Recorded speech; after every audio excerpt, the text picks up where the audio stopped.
Hi, and welcome back to the Wuthering Heights Read Aloud.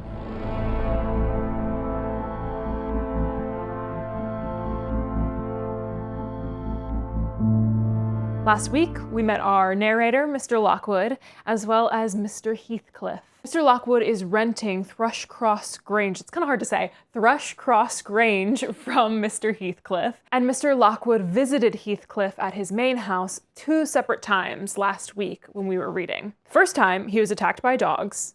There's a lot of dogs there. Unsure why. And the second visit, Lockwood was pretty much trapped overnight at Heathcliff's house because of the snow. And he stayed in an empty room where he had nightmares and saw a ghost. Kathy's ghost, actually. And it was kind of spooky. So we're gonna keep reading and figure out what happens next. I've got a highlighter, I've got a pen, and we're gonna dive in with chapter 4. What vain weathercocks we are. I, who had determined to hold myself independent of all social intercourse, and thanked my stars that, at length, I had lighted on a spot where it was next to impracticable. I, a weak wretch, after maintaining till dusk a struggle with low spirits and solitude, was finally compelled to strike my colors, and, under pretense of gaining information concerning the necessities of my establishment, I desired Mrs. Dean, when she brought in supper, to sit down while I ate it, hoping sincerely she would prove a regular gossip, and either rouse me to animation or lull me to sleep by her talk. I just want everyone to know that that entire paragraph was 2 sentences, but the first sentence was, "What vain weathercocks we are." Everything else was 1 sentence. Anyway, okay, he's lonely. We got it. "You have lived here a considerable time," I commenced. "Did you not say 16 years? 18, sir. I came when the mistress was married to wait on her. After she died, the master retained me for his housekeeper." Indeed. There ensued a pause. She was not a gossip, I feared, unless about her own affairs, and those could hardly interest me. However, having studied for an interval, with a fist on either knee and a cloud of meditation over her ruddy countenance, she ejaculated, "Times are greatly changed since then." "Yes," I remarked. "You've seen a good many alterations, I suppose?" "I have, and troubles, too," she said. "Oh, I'll turn the talk on my landlord's family," I thought to myself. A good subject to start. "And that pretty girl widow, I should like to know her history, whether she be a native of the country, or, as is more probable, an exotic that the surly indigene will not recognize for kin." That's quite a sentence. With this intention, I asked Mrs. Dean why Heathcliff let Thrushcross Grange and preferred living in a situation and residence so much inferior. "Is he not rich enough to keep the estate in good order?" I inquired. "Rich, sir," she returned. "He has, nobody knows what money, and every year it increases. Yes, he's rich enough to live in a finer house than this, but he's very near, close-handed. And if he had meant to flit to Thrushcross Grange as soon as he had heard of a good tenant, he could not have borne to miss the chance of getting a few hundreds more. It is strange people should be so greedy when they are alone in this world. He had a son, it seems?" "Yes, he had one. He is dead." "And that young lady, Mrs. Heathcliff, is his widow?" "Yes." "Where did she come from originally?" "Why, sir, she is my late master's daughter. Catherine Linton was her maiden name. I nursed her, poor thing. I did wish Mr. Heathcliff would remove here, and then we might have been together again." "What, Catherine Linton?" I exclaimed, astonished, but a minute's reflection convinced me it was not my ghostly Catherine. "Then," I continued, "my predecessor's name was Linton?" "It was." "And who is that Earnshaw, Hareton Earnshaw, who lives with Mr. Heathcliff? Are they relations?" "No, he is the late Mrs. Linton's nephew." "The young lady's cousin, then?" "Yes, and her husband was her cousin also, one on the mother's. The other on the father's side, Heathcliff married Mr. Linton's sister." "What?" Okay, so I fear a chart might be in our near future once we figure out exactly who everyone is, because I'm already struggling to wrap my head around how everyone's related. Oh, the Brits. "I see the house at Wuthering Heights has Earnshaw carved over the front door. Are they an old family?" "Very old, sir, and Hareton is the last of them, as our Miss Cathy is of us, I mean of the Lintons. Have you been to Wuthering Heights?" "I beg pardon for asking, but I should like to hear how she is." "Mrs. Heathcliff. She looked very well and very handsome, yet I think not very happy." "Oh dear, I don't wonder. And how did you like the master? A rough fellow, rather, Mrs. Dean. Is not that his character? Rough as a saw hedge and hard as whinstone. The less you meddle with him, the better. He must have had some ups and downs in life to make him such a churl. Do you know anything of his history? It is a cuckoo's, sir. I know all about it, except where he was born, and who were his parents, and how he got his money, at first. And Hareton has been cast out like an unfledged dunnock. Dunnock? The unfortunate lad is the only one in all this parish that does not guess how he has been cheated. Well, Mrs. Dean, it will be a charitable deed to tell me something of my neighbors. I feel I shall not rest if I go to bed, so be good enough to sit and chat an hour. Oh, certainly, sir. I'll just fetch a little sewing, and then I'll sit as long as you please. But you've caught cold, I saw you shivering, and you must have some gruel to drive it out.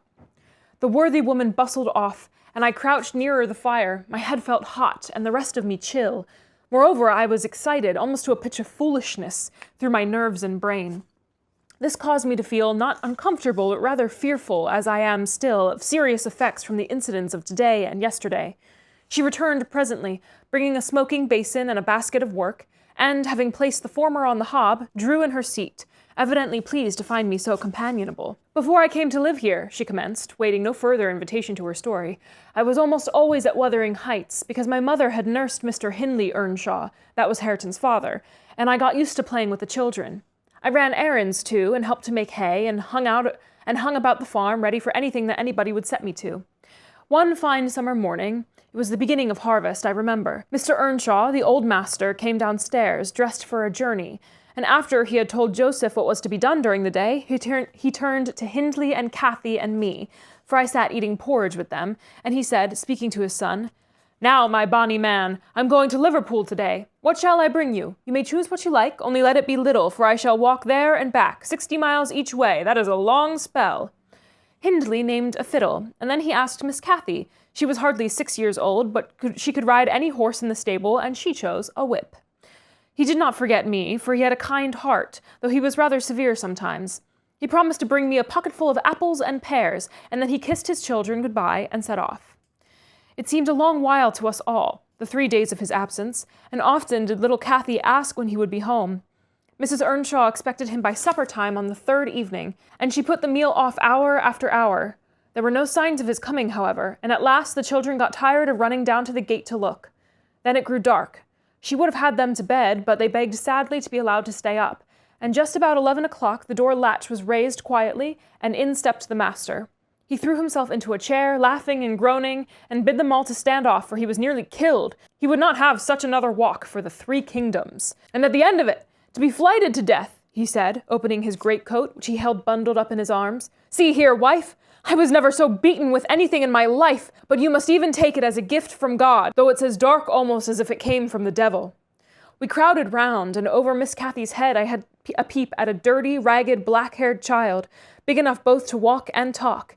Indeed, its face looked older than Catherine's, yet when it was set on its feet, it only stared round, and repeated over and over again some gibberish that nobody could understand.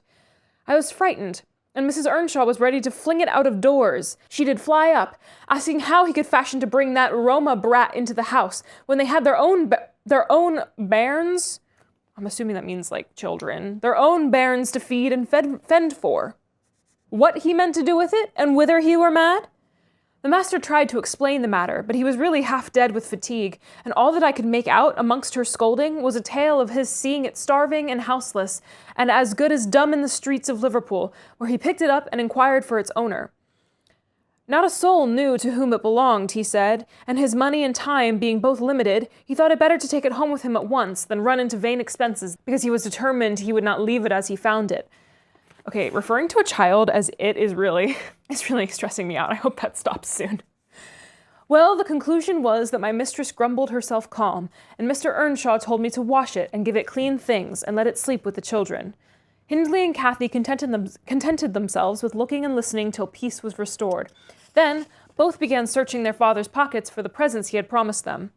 The former was a boy of 14, but when he drew out what had been a fiddle, crushed to morsels in the greatcoat, he blubbered aloud. And Cathy, when she learnt the master had lost her whip in attending on the stranger, showed her humor by grinning and spitting at the stupid little thing, earning for her pains a sound blow from her father to teach her cleaner manners. They entirely refused to have it in bed with them, or even in their room, and I had no more sense, so I put it on the landing of the stairs, hoping it might be gone on the morrow. By chance, or else attracted by hearing his voice, it crept to Mr. Earnshaw's door, and there he found it on quitting his chamber. Inquiries were made as to how it got there. I was obliged to confess, and in recompense for my cowardice and inhumanity, was sent out of the house. This was Heathcliff's first introduction to the family. On coming back after a few days afterwards, for I did not consider my banishment perpetual, I found they had christened him Heathcliff. It was the name of a son who died in childhood, and it has served him ever since, both for Christian and surname. Miss Cathy and he were now very thick, but Hindley hated him, and to say the truth, I did the same, and we plagued and went on with him shamefully, for I wasn't reasonable enough to feel my injustice, and the mistress never put in a word on his behalf when she saw him wronged. He seemed a sullen, patient child, hardened perhaps to ill treatment. He would stand Hindley's blows without winking or shedding a tear, and my pinches moved him only to draw in a breath and open his eyes, as if he had hurt himself by accident, and nobody was to blame. This endurance made old Earnshaw furious when he discovered his son persecuting the poor fatherless child, as he called him. He took to Heathcliff strangely, believing all he said, for that matter he said precious little, and generally the truth, and petting him up far above Cathy, who was too mischievous and wayward for a favourite. So, from the very beginning, he bred bad feeling in the house, and at Mrs. Earnshaw's death, which happened in less than 2 years after, the young master had learned to regard his father as an oppressor rather than a friend, and Heathcliff as a usurper of his father's affections and his privileges, and he grew bitter with brooding over these injuries. I sympathized a while, but when the children fell ill of the measles, and I had to tend them and take on me the cares of a woman at once, I changed my ideas. Heathcliff was dangerously sick, and while he lay at the worst, he would have me constantly by his pillow. I suppose he felt I did a good deal for him, and he hadn't the wit to guess that I was compelled to do it. However, I will say this, he was the quietest child that ever nurse watched over. The difference between him and the others forced me to be less partial. Cathy and her brother harassed me terribly. He was as uncomplaining as a lamb, though hardness, not gentleness, made him give little trouble. He got through, and the doctor affirmed it was in a great measure owing to me, and praised me for my care. I was vain of his commendations, and softened towards the being by whose means I earned them, and thus Hindley lost his last ally. Still I couldn't dote on Heathcliff, and I wondered often what my master saw to admire so much in the sullen boy, who never, to my recollection, repaid his indulgence by any sign of gratitude. He was not insolent to his benefactor, he was simply insensible, though knowing perfectly the hold he had on his heart, and conscious he had only to speak and all the house would be obliged to bend to his wishes. As an instance, I remember Mr. Earnshaw once bought a couple of colts at the parish fair, and gave the lads each one. Heathcliff took the handsomest, but it soon fell lame, and when he discovered it, he said to Hindley, "You must exchange horses with me. I don't like mine, and if you won't, I shall tell your father of the 3 thrashings you've given me this week, and show him my arm, which is black to the shoulder." Hindley put out his tongue and cuffed him over the ears. "You better do it at once," he persisted, escaping to the porch. They were in the stable. "You will have to, and if I speak of these blows, you'll get them again with interest." "Off, dog!" cried Hindley, threatening him with an iron weight used for weighing potatoes and hay. "Throw it," he replied, standing still, "and then I'll tell how you boasted that you would turn me out of doors as soon as he died, and see whether he will not turn you out directly." Hindley threw it, hitting him on the breast, and down he fell, but staggered up immediately, breathless and white, and, had not I prevented it, he would have gone just so to the master, and got full revenge by letting his condition plead for him, intimating who had caused it. "Take my colt, Roma, then," said young Earnshaw, "and I pray that he may break your neck. Take him and be damned, you beggarly interloper, and wheel my father out of all he has. Only afterwards I'll show him what you are, imp of Satan. And take that! I hope he'll kick out your brains." Heathcliff had gone to loose the beast and shift it to his own stall. He was passing behind it when Hindley finished his speech by knocking him under its feet, and without stopping to examine whether his hopes were fulfilled, ran away as fast as he could. I was surprised to witness how coolly the child gathered himself and went on with his intention, exchanging saddles and all, and then sitting down on a bundle of hay to overcome the qualm which the violent blow occasioned before he entered the house. I persuaded him easily to let me lay the blame of his bruises on the horse. He minded little what tale was told, since he had what he wanted. He complained so seldom, indeed, of such stirs as these, that I really thought him not vindictive. I was deceived completely. as you will hear. And that's the end of chapter 4. Okay, so we're finally starting to learn a little bit more about Heathcliff and why he is the way he is. And a little bit more about Cathy and, is it Linton? No. What's his name? Hindley. And Hindley. Yikes. Chapter 5. In the course of time, Mr. Earnshaw began to fail. He had been active and healthy, yet his strength left him suddenly, and when he was confined to the chimney corner, he grew grievously irritable. A nothing vexed him, and suspected slights of his authority nearly threw him into fits. This was especially to be remarked if anyone attempted to impose upon, or domineer over, his favourite. He was painfully jealous lest a word should be spoken amiss to him, seeming to have got into his head the notion that, because he liked Heathcliff, all hated and longed to do him an ill turn. It was a disadvantage to the lad, for the kinder among us did not wish to fret the master, so we humoured his partiality, and that humouring was rich nourishment to a child's pride and black tempers. Still, it became in a manner necessary. Twice or thrice, Hindley's manifestations of scorn while his father was near roused the old man to a fury. He seized his stick to strike him, and shook with rage that he could not do it. At last, our curate, we had a curate then who made the living answer by teaching the little Lintons and Earnshaws and farming his bits of land himself, advised that the young man should be sent to college, and Mr. Earnshaw agreed, though with a heavy spirit, for he said, Hindley was naught, and would never thrive as where he wandered. I hoped heartily we should have peace now. It hurt me to think the master should be made uncomfortable by his own good deed. I fancied the discontent of age and disease arose from his family disagreements, as he would have it that it did. Really, you know, sir, it was in his sinking frame. We might have got on tolerably, notwithstanding, but for two people, Miss Cathy and Joseph, the servant. You saw him, I dare say, up yonder.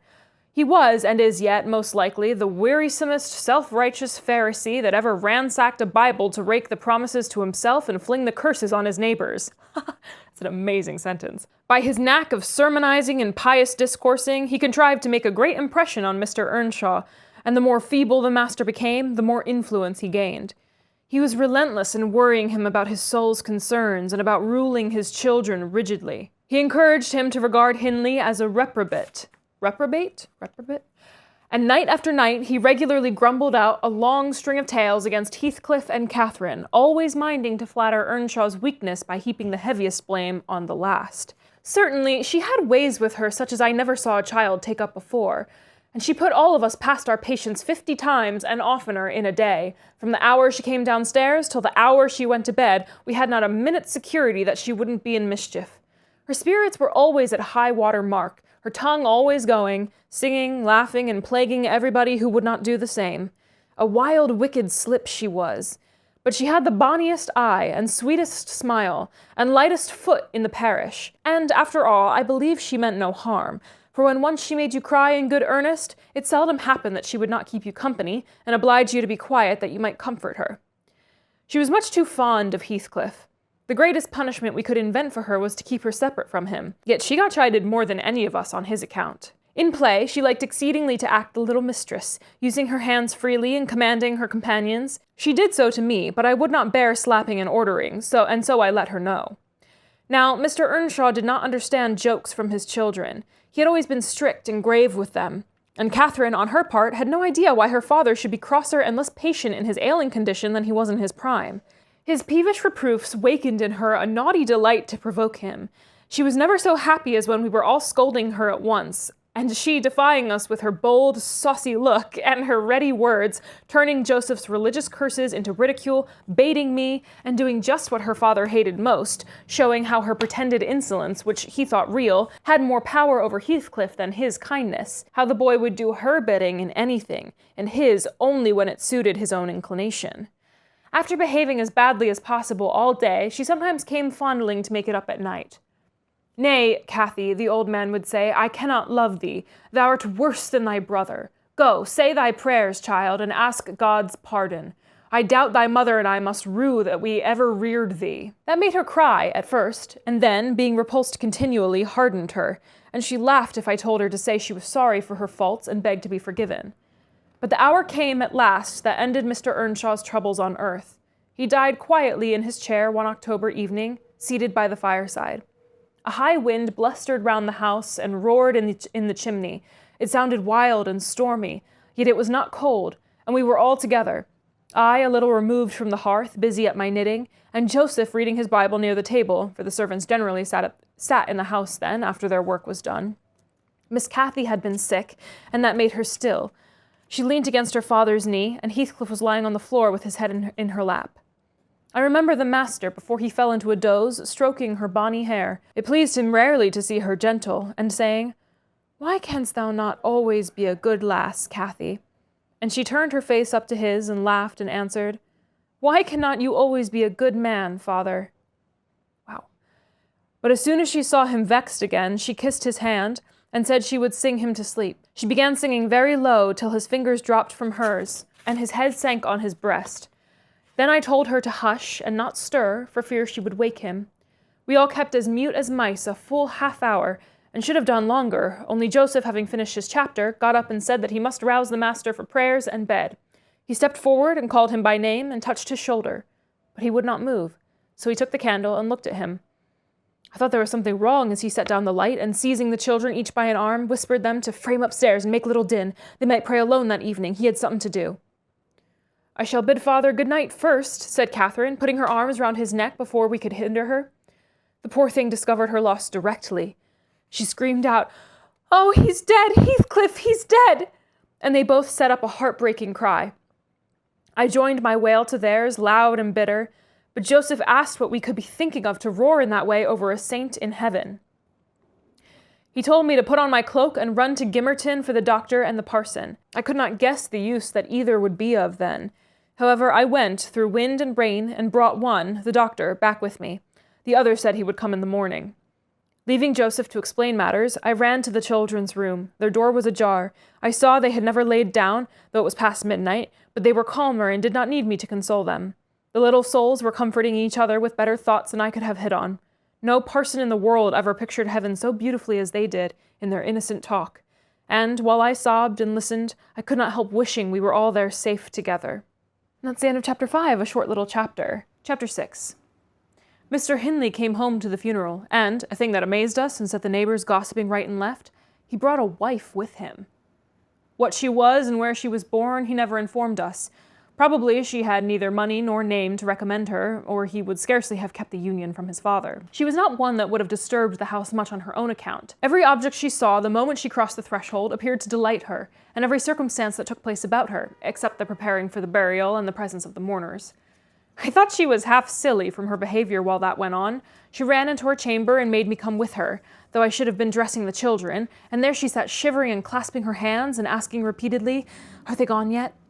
Then she began describing with hysterical emotion the effect it produced on her to see black, and started and trembled and at last fell a-weeping, and when I asked what was the matter, answered she didn't know, but she felt so afraid of dying. I imagined her as little likely to die as myself. She was rather thin, but young and fresh complexioned, and her eyes sparkled as bright as diamonds. I did remark, to be sure, that mounting the stairs made her breathe very quick, and the least sudden noise set her all in a quiver, and that she coughed troublesomely sometimes. But I knew nothing of what these symptoms portended, and had no impulse to sympathize with her.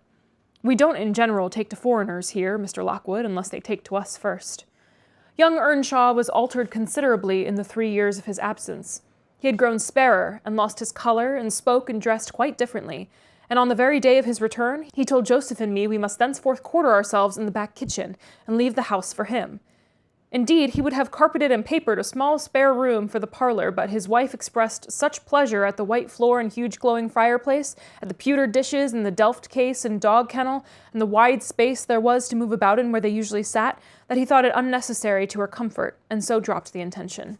She expressed pleasure, too, at finding a sister among her new acquaintance, and she prattled to Catherine and kissed her and ran about with her and gave her quantities of presents at the beginning.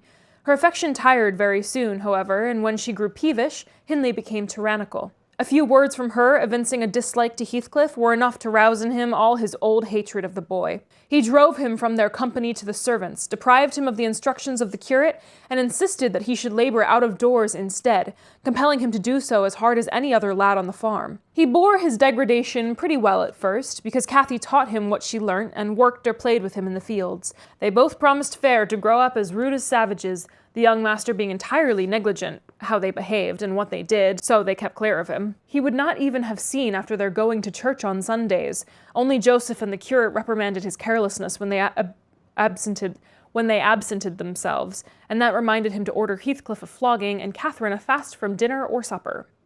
But it was one of their chief amusements to run away to the moors in the morning and remain there all day, and the after-punishment grew a mere thing to laugh at. The curate might set as many chapters as he pleased for Catherine to get by heart, and Joseph might thrash Heathcliff till his arm ached. They forgot everything the minute they were together again. At least the minute they had contrived some naughty plan of revenge, and many a time I've cried to myself to watch them growing more reckless daily, and I not daring to speak a syllable for fear of losing the small power I still retained over the unfriended creatures. One Sunday evening, it chanced that they were banished from the sitting-room for making a noise or a light offense of the kind, and when I went to call them to supper, I could discover them nowhere. We searched the house, above and below, and the yard and stables. They were invisible.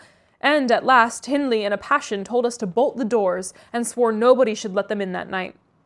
The household went to bed, and I, too anxious to lie down, opened my lattice and put my head out to hearken, though it rained, determined to admit them, in spite of the prohibition, should they return. In a while, I distinguished steps coming up the road, and the light of a lantern glimmering through the gate. I threw a shawl over my head and ran to prevent them from waking Mr. Earnshaw by knocking. There was Heathcliff by himself. It gave me a start to see him alone. "Where is Miss Catherine?" I cried hurriedly. "No accident, I hope?" "At Thrushcross Grange," he answered, "and I would have been there too, but they had not the manners to ask me to stay." "Well, you will catch it," I said. "You'll never be content till you're sent about your business. What in the world led you to wandering to Thrushcross Grange?" "Let me get off my wet clothes, and I'll tell you all about it, Nelly," he replied. I bid him beware of rousing the master, and while he undressed and I waited to put out the candle, he continued. "Cathy and I escaped from the wash-house to have a ramble at liberty, and getting a glimpse of the Grange lights, we thought we would just go and see whether the Lintons passed their Sunday evenings standing shivering in corners while their father and mother sat eating and drinking and singing and laughing and burning their eyes out before the fire. Do you think they do? Or reading sermons and being catechized by their manservant and set to learn a column of scripture names if they don't answer properly?" "Probably not," I responded. "They are good children, no doubt, and don't deserve the treatment you receive for your bad conduct." "Don't you cant, Nelly," he said. "Nonsense. We ran from the top of the heights to the park without stopping. Catherine completely beaten in the race because she was barefoot. You'll have to seek for her shoes in the bog tomorrow." We crept through a broken hedge, groped our way up the path, and planted ourselves on a flower-pot under the drawing-room window. The light came from thence, they had not put up the shutters, and the curtains were only half closed. Both of us were able to look in by standing on the basement and clinging to the ledge, and we saw, it was beautiful. A splendid place carpeted with crimson and crimson-covered chairs and tables, and a pure white ceiling bordered by gold, a shower of glass drops hanging in silver chains from the center and shimmering with little soft tapers. Old Mr. and Mrs. Linton were not there. Edgar and his sister had it entirely to themselves. Shouldn't they have been happy? We should have thought ourselves in heaven. And now, guess what your good children were doing? Isabella, I believe she is 11, a year younger than Cathy, lay screaming at the farther end of the room, shrieking as if witches were running red-hot needles into her. Edgar stood on the hearth weeping silently, and in the middle of the table sat a little dog, shaking its paw and yelping, which, from their mutual accusations, we understood they had nearly pulled in two between them. The idiots! That was their pleasure, to quarrel who should hold a heap of warm hair, and each begin to cry because both, after struggling to get it, refused to take it. We laughed outright at the petted things. We did despise them.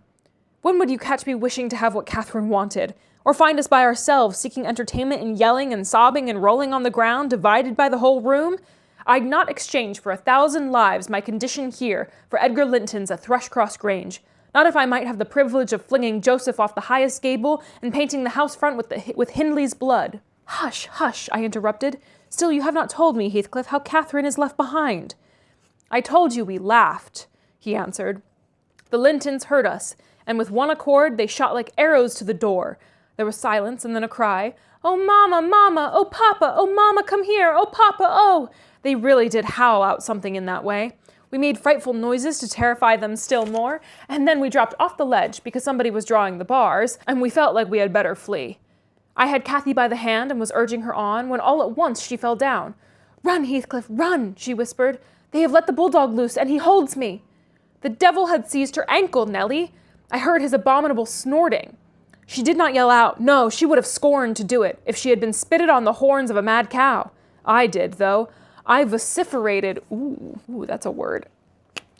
I vociferated. I did, though. I vociferated curses enough to annihilate any fiend in Christendom, and I got a stone and thrust it between its jaws and tried with all my might to cram it down its throat. A beast of a servant came up with a lantern at last, shouting, "Keep fast, Skulker, keep fast!" He chained his note, however, when he saw Skulker's game. The dog was throttled off, its huge purple tongue hanging half a foot out of its mouth, and his pendant lips streaming with bloody slaver. The man took Cathy up. She was sick, not from fear, I'm certain, but from pain. He carried her in. I followed, grumbling execrations and vengeance. "What pray, Robert?" hallooed Linton from the entrance. "Skulker has caught a little girl, sir," he replied, "and there's a lad here," he added, making a clutch at me, "who looks an out-and-outer. Very like the robbers were for putting them through the window to open the doors to the gang after all were asleep, that they might murder us at their ease.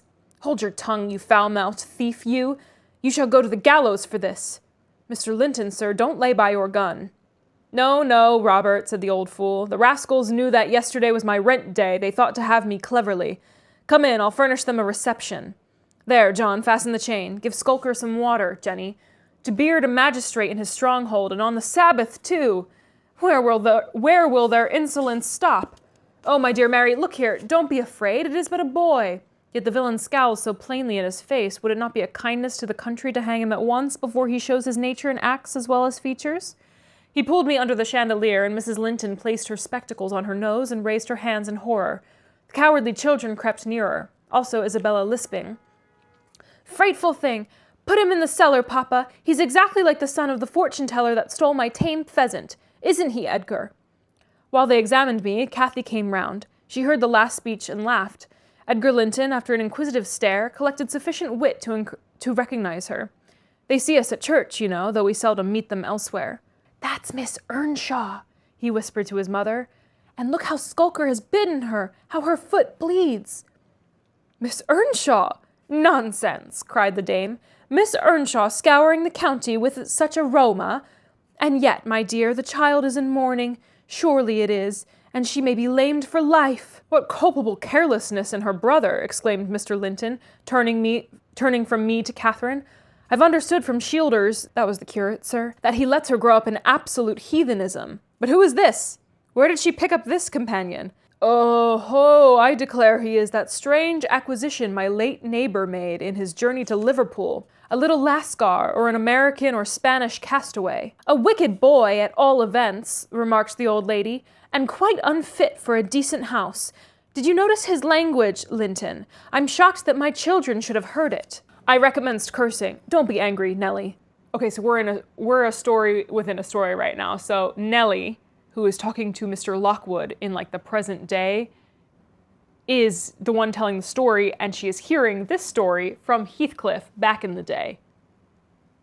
That made sense to me. I hope that made sense to you. We're getting a frame inside a frame. This is crazy. All right. I recommenced cursing. "Don't be angry, Nelly." And so Robert was ordered to take me off. I refused to go without Cathy. He dragged me into the garden, pushed the lantern into my hand, assured me that Mr. Earnshaw should be informed of my behavior, and, bidding me march directly, secured the door again. The curtains were still looped up at one corner, and I resumed my station as spy, because if Catherine had wished to return, I intended shattering their great glass panes to 1,000,000 of fragments unless they let her out. She sat on the sofa quietly. Mrs. Linton took off the grey cloak of the dairymaid which we had borrowed for our excursion, shaking her head and expostulating with her, I suppose.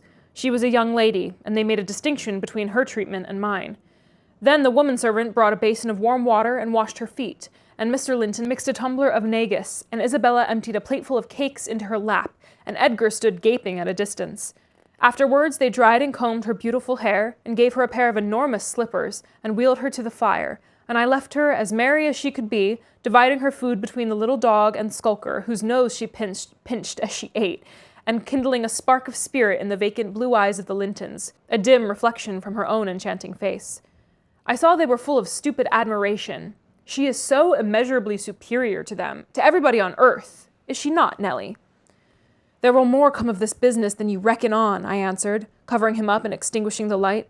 "You are incurable, Heathcliff, and Mr. Hindley will have to proceed to extremities, see if he won't." My words came truer than I desired.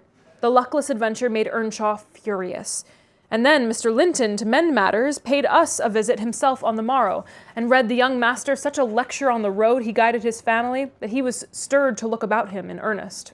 Heathcliff received no flogging, but he was told that the first word he spoke to Miss Catherine should ensure a dismissal, and Mrs. Earnshaw undertook to keep her sister-in-law in due restraint when she returned home, employing art, not force. With force, she would have found it impossible. Ah, so they are attempting to separate Heathcliff and Cathy. So Mr. Linton then came over and told Hindley all about Heathcliff and Catherine's adventure and talked about how he kept his family in line, I suppose. And it's waking Hindley up to how he should, I suppose, treat Cathy and Heathcliff differently and keep Catherine more in line because she is a lady. Okay, so that was chapter 6, and I think we're gonna stop there for today. So we're getting a story inside a story. Finally getting the 411 on Heathcliff and Cathy and their upbringing and their connection, their relationship. And sounds pretty intense and abusive, like the environment that they grew up in. Not good. Pretty dark. Pretty intense. So I don't think this is going to end well. Let me know what you thought in the comments, and join me next week where we will hopefully continue to learn more about Catherine and Heathcliff.